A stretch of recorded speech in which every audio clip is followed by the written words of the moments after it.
And bottom right of Neoplanet S in red, the Protoss player for SKT1. It is Rain with a 1-0 lead over his Terran opponent, who starts cross-positioned, of course, on this two-player map to the top right. In blue, the team MVP, we have the commander, we have Keen. Keen, just such a experienced player. There's been a lot of debate all over the world on the internet whether the Keen is Code S level or not. And you know, he's bounced back and forth. He's been in both Code A and Code S for so long, but he's never really fallen out. And this is something that he will still not do even if he loses here. He's a very tough grid. Yes. He is up against Rain, and Rain is already such a strong opponent. Then the next one is going to be Flash. Flash on his quest to finally get into Code S. And he's trying hard. This is the third time that he's attempting to go into Code S. And also for Flash, this is not going to be easy. Doesn't matter if he's going to face Rain or Keen. I could see Flash play in the up and downs again. And so far, the up and downs have not been a good place for Flash to be. Yeah, he has not been able to succeed very well in the up and downs. Keen goes Command Center first on this map. Rain will probably respond to scouting this because he scouts very early by going for the same type of build we saw last game where he cuts the core out and goes for a faster Nexus. SV now moving down immediately. He gets the command center first on the low ground, of course. And we have the scout. And this is not only annoying because Rain will know immediately what's going on, but he can use the probe to harass the SCV. Yep. Probe comes in. Probe goes out after he sees the second gas. It's been taken. That's all the information he needs. And as predicted, he pulls out, this time pulls out of gas even to catch up. So he's going to put the Nexus down as fast as he can. Unfortunately for a pros player on a map of this size, when this happens, you're just behind. There's nothing you can do. You can try to deny it by attacking with your probe, but that's all the little advantage you can try to eke out. You're not even really at a tech advantage in this situation, so it's just very unfortunate. The probe is already on the low ground. He wants to get the Nexus as fast as possible, but as I already said, the expansion for Keen is going to be so much faster. He will have a bit of an economy lead in this game. And to the top right, the command center is already about to finish. The probe finally hightails it out. It has been blocked out of the base with another additional supply depot at the wall. Yep. No more information for that probe. He's still trying to harass that SCV, but there's too much hit points, and the second SCV chases him away. Now the orbital is morphing, both of them at the same time. He even starts a very quick bunker. I really like the aggression from Rain in game number 1, and I'm curious to see what he has in mind for game number 2 now. Keen is obviously now the player who is kind of setting the pace of the game a little bit with his early command center, and Rain at least was able to scout, so it's not like he's completely in the dark. He knows what's going on here, and in his mind, you already can see the wheels turning and him coming up with the strategy how to beat this. Yeah. Let's see what Keen has planned. The next stage now is tech. He could go into multiple barracks, but I think he's going to go into a third command center instead. This is kind of how these macro games go on a big map like this. It's like, alright, I go CC first, then you cut out gas to get a faster Nexus to keep up with me, and so that I see that, now I go into my third command center in the main. It's just who can get one step ahead in economy, but this leaves some vulnerabilities. If Rain decides not to follow up with a fast third Nexus and try to keep that economy game going, then he could attack and catch Keen off guard a little bit here. And the next problem is that the further Rain spreads himself out, the more potential areas are there where he has to defend against drop rank. For Keen, it's going to be great if he is able to just go in with the medivacs. Of course, we're not in Heart of the Swarm just yet, where you have the afterburners, the wind diesel thrusters that you can use to bounce from base to base. But still, with a good drop play, a Terran player can do a lot against the Protoss player who doesn't have the forces to secure himself 3 bases. Yeah, it's very true. I mean, Rain is going to have to face the full force of Keen's medevac drops if he lets the game go that far, but he's adding a bunch of gates like he wants to attack. He's going for 5 gates, and we have the forward pylon already. He's going for the pleasure play once again.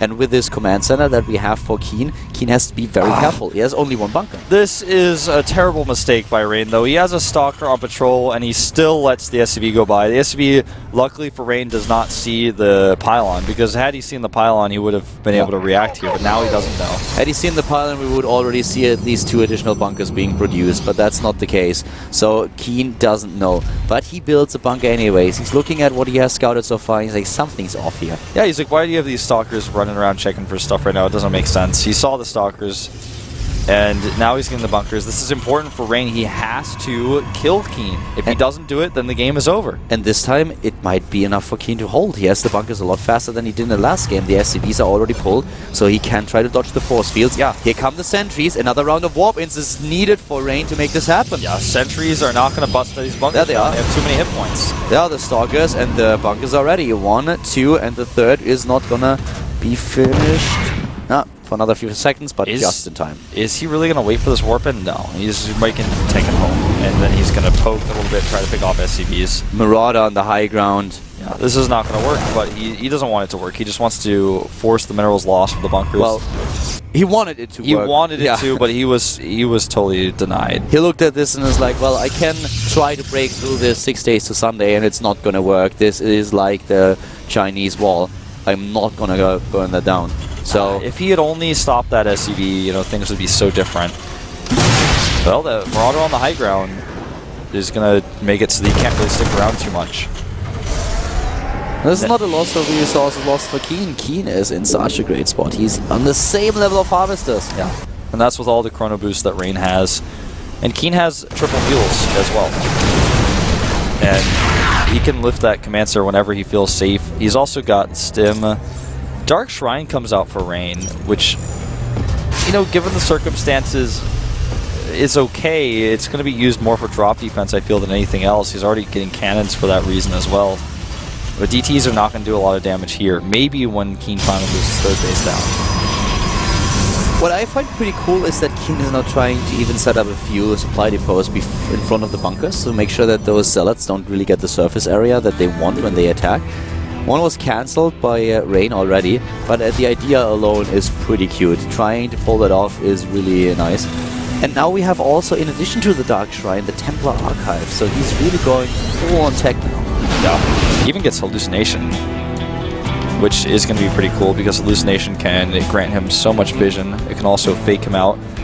You can hallucinate High Templars to make sure your opponent doesn't know which ones are the ones that are going to drop the storms. You can also hallucinate Archons. We saw that a few times with Colossi. If you go into a battle against Vikings and you position your units well at the start, have a few hallucinations there, then you can make sure that those Colossi survive a little bit longer because the Vikings try to kill the hallucinations first. And what starts to seem the most likely use of this now is that he will hallucinate one Colossus and show it, cutting out the Robo entirely. Normally you see players just make one actual Colossus that's real, and their opponent sees it and he starts making Vikings, but in this case he could just show one Colossus and then really surprise, High Templars. I think we are already a little bit late for that, but it would have been really cool. And here come the DTs. There's actually a turret in place, but no units. That means he has to make a choice. Is he going to try to split into the main? He does. No Corpuscle Shells. Well, there's the wall. Yeah. And he saw it early enough to deal with it. But there's the Spire Force at the bottom. Rain, this third base is not gonna work. Not now. This is just not a map for Process to take thirds easily. I mean, it's crazy. They're the fake Colossi. He goes for the Colossi. He's trying to bait that change. He does it after all. He just doesn't see it. It's kind of ironic now. If he sees the Colossi disappear, that's going to be the worst. Yeah, did Keen not scout the base? No, he sees these Colossi now. One breaks down. He sees it disappear. He should know what's up, but no, he didn't catch it. He builds Vikings. Yeah, I don't think he realizes he builds Vikings and he runs away as force because he's scared. He's like, well, that's two Colossi. I don't think I can fight this. I'm really surprised that Rain is able to trick him. Keen at this point should have dropped the scan in his opponent's base. And here we go.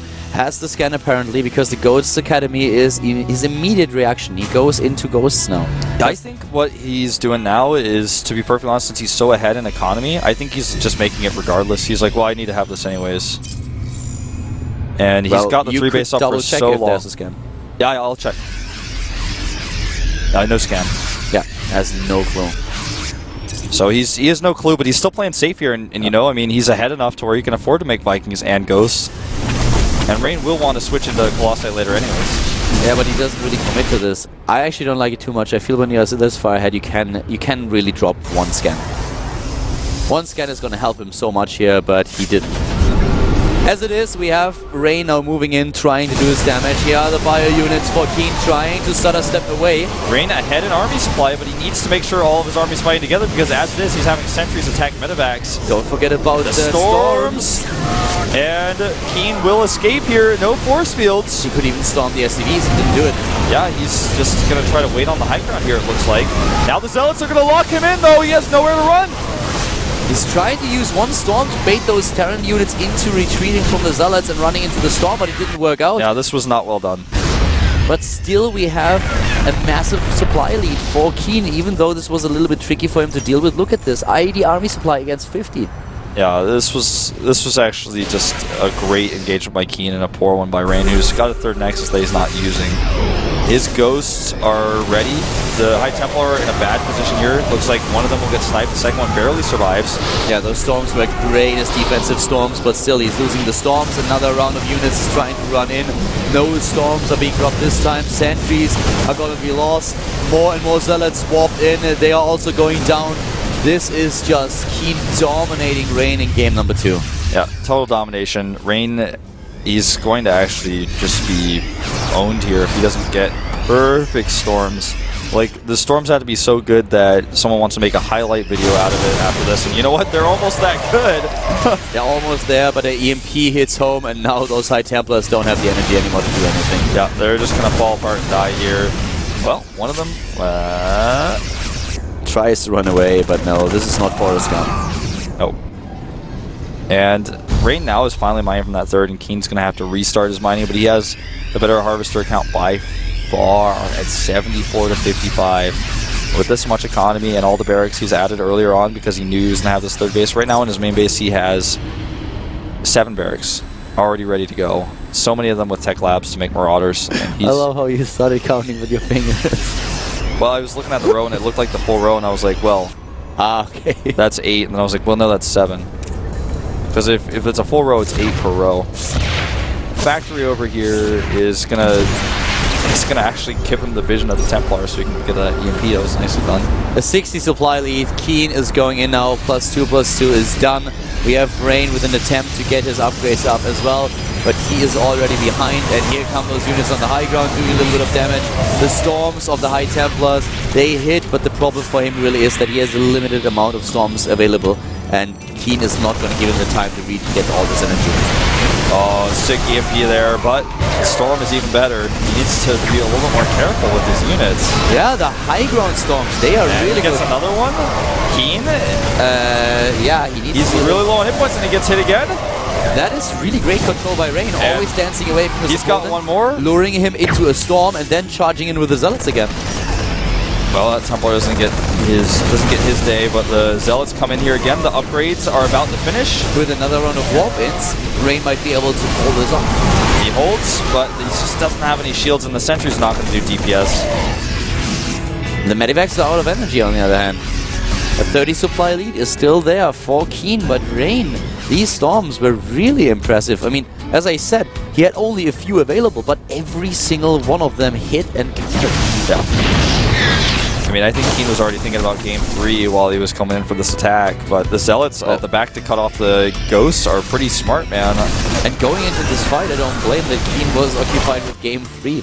Yeah, it looked like a one-sided battle was about to ensue, but it was not the case. Yeah. Rain is still behind in this game, but Keen needs to make sure that he is not losing his momentum. Yeah, he needs to make sure he hits those EMPs. His Ghosts are always at the back of his army, which means they're ready to finish the Templar off after they've already done their damage. And Rain is getting a lot closer with upgrades now. We have to just complete the next set. One DT is warped in, and this is going to force more scans, which he does not actually have right now. The Zealots are going for an attack at the third base as well, which is going to force Keen to use a repair. Keen is being tested with his multitasking right now. Good Storm on the ramp. Oh, he eats it. Oh, God. The choke point position is really the last point where he wants to engage against Storm. He needs to kill those rocks if he's going to be doing stuff like this. Zealots are trying to run in again, cut off those reinforcements. The Marines are in a very unlucky spot here, and Rain with his defense is doing a great job. The depot at the third is going to fall, and he runs in with not only Zealots, but there's a DT. He's losing a lot of SCVs was already here. In now. He's losing SCVs. Keen is losing his advantage back at home. Oh, wow. Keen hits a scan. Oh, he still loses another SCV. The depot's about to fall. And now it's Rain who's moving out. Rain moves out, but I don't know if this is the right choice. He's got a Zealot flank. I don't think it is, because this time we have the high ground advantage for Keen. He has the better vision and he used it for EMPs. And now suddenly all those High Templars are exposed. And this is the chance that Keen was just waiting for. He's trying to move in and take down those High Templars, and he's getting another 3. This is horrible for Rain. Yeah, this could be the real nail in the coffin. The problem is there are some more Templar on the high ground here. Keen needs to engage where those rocks are, but he has to kill them first. Another set of EMPs. He could really snipe those High Templars. He doesn't do it. He wants to get rid of those as fast as possible. Oh my god! He storms, he runs into it again! There's some hesitation here. The High Templar are doing damage on the low ground, the Colossi on the high ground, and Keen may lose his army here. He's so low on hit points. There's another warping of Zealots. From every angle, Rain is attacking. He lost one of the Colossi on the high ground, another one is severely damaged, but Keen misses the chance to take it out of the game. Harvester count is now 67 against 55 in favor of Keen. 3 base against 3. The DT, or another DT, is trying to get in at the 3rd base, but there is now the missile turret. We have the bunker there. Yeah, but he doesn't have any hit points on those Marines, so the DT could kill both of them, so he has to stay in the bunker until he can get other units over there. The DT is going to work. The Harvester count is about to be, for the first time in some time, in Rain's favor right now. He's killing several Harvesters. He's killed 40 SCVs in total this game. This is sick, and also that we currently see Rain taking a lead in supply is really unbelievable given how far ahead Keen was. He had a 60 supply lead, a lead in tech, and also a lead in upgrades. Yeah, and now he's behind 3,000 resources and resources lost. That's where Rain's been able to pull back into this game. He will need to secure a 4th base at some point, but he's already working on it with a probe to the left at the 9 o'clock position. The DT here is still a problem. And now he's getting a better position with his Bioforce out of position. He might be able to come in and sneak to the right side, but he doesn't commit to it. He's trying to get Colossi. Well, Rain gets the Colossi, but Keen tries to get the Vikings, and he doesn't really have a lot of Vikings. He only has 4, and he's building 1 Viking at a time. He doesn't have the minerals. Yeah, he's a little bit low on the minerals because he lost so many Harvesters. He's been remaking so many units that he lost in these poor engagements. And this allows Rain to take a 4th now that's way too far across the map for Keen to deal with. Keen right now with this army position is saying, please don't attack me. I'm waiting here for you to attack me, and maybe I can take a good engagement. But that's not what Rain wants. We have a very passive moment here where Rain is going to get ahead in economy and take the lead in this game.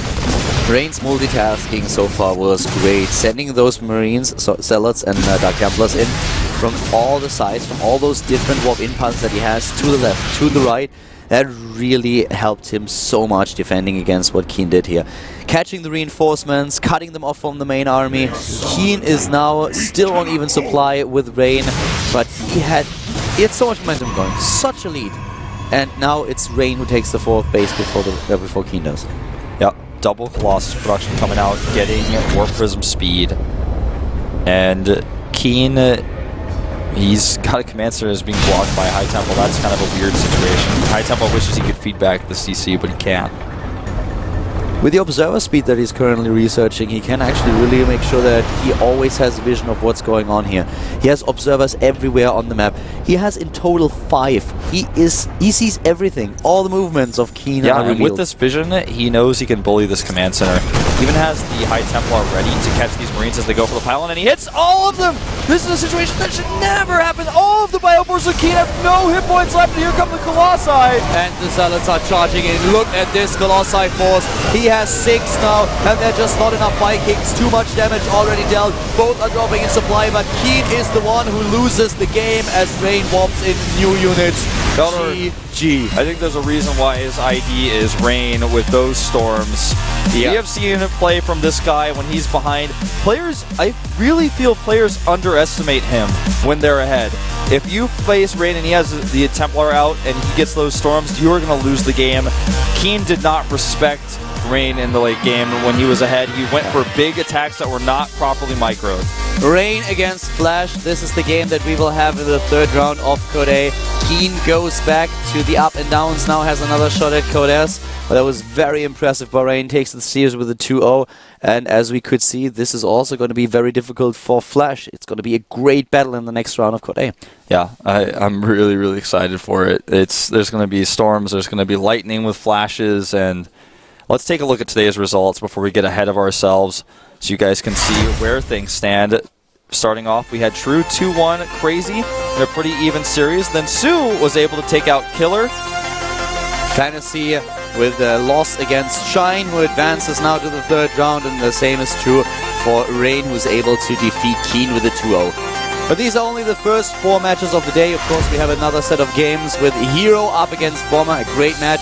Yonghwa versus Lenok. Yep, and then of course after that we'll have Yoda hit Marine King Prime in a Terran versus Terran, 2 Kodas Terrans battling it out to see who gets to the final round. And last but not least, is ZVZ's Sniper versus Hyun, the rematch of the GSL Finals.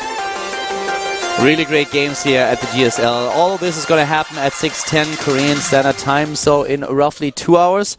So we're going to see you in 2. Hope that you enjoyed the game so far, but later on the matches will even be better than the games that we just saw. You just saw them on screen. It's going to be pretty epic. Really excited for that.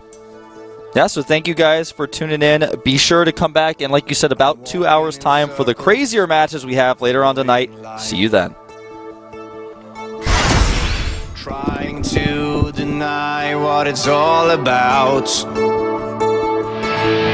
When they go